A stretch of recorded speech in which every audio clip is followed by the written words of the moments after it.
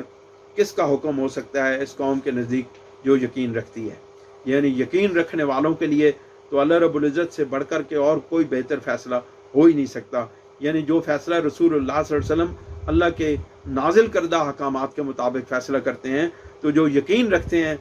ان کے نزدیک اس سے بڑھ کر اچھا فیصلہ اور کوئی نہیں ہو سکتا۔ اللہ تعالی ہمیں عمل کی توفیق عطا فرمائے، اللہ تعالی ہمیں قرآن مجید کے احکامات کے مطابق عمل کی توفیق عطا فرمائے، اور اللہ کریم ہمیں اپنے حبیب کا صدقہ رحمتوں کی